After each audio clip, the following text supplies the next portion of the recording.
નમસ્કાર દર્શક મિત્રો, તમે જોઈ રહ્યા છો સોચ ન્યૂઝ। હવે જોઈએ આજના મહત્વના સમાચાર। સરથાણામાં પોલીસનો વિડીયો વાયરલ થવાનો મામલો। વાયરલ વિડીયોને લઈ સુરત પોલીસનો ખુલાસો।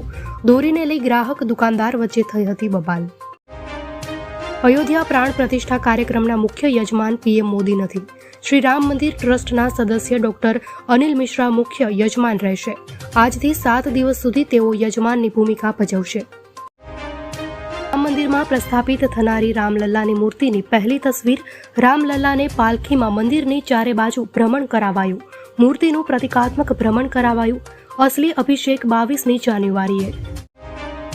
કેબિનેટ બેઠક બાદ પ્રવક્તા મંત્રી ઋષિકેશ પટેલનું નિવેદન। આદિજાતિ બાંધવોને સ્પર્શતી 5 દિવસની વનસેતુ ચેતના યાત્રાનું આયોજન। 14 જિલ્લામાંથી પસાર થઈ અંદાજિત 1000 કિલોમીટરનું અંતર કાપશે આ યાત્રા। રાજ્યના નગરોમાં ઇઝ ઓફ લિવિંગની વૃદ્ધિને વ્યાપક બનાવવાનો નિર્ણય। 6 નગરપાલિકામાં ખાનગી સોસાયટી જનભાગીદારી યોજનાના 109 કામોને મંજૂરી। 109 કામો માટે ₹10.77 કરોડની ફાળવણી માટે મુખ્યમંત્રીની સૈદ્ધાંતિક મંજૂરી। માંડલ અંધાપા કેસમાં આરોગ્ય તંત્ર હરકતમાં। આરોગ્ય મંત્રી ઋષિકેશ પટેલે દર્દીઓની લીધી મુલાકાત। હોસ્પિટલમાં દર્દીઓ પાસેથી મેળવી માહિતી।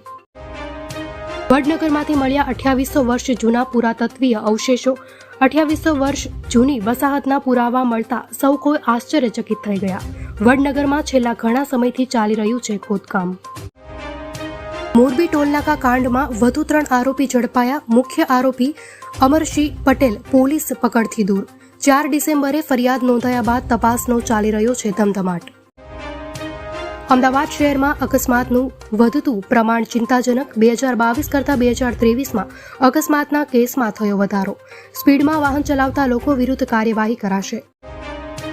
સુરેન્દ્રનગરમાં મૂળી સરલા રોડ પરના અકસ્માતમાં 3ના મોત। ડમ્પર પાછળ કાર ઘૂસી જતા બની ઘટના।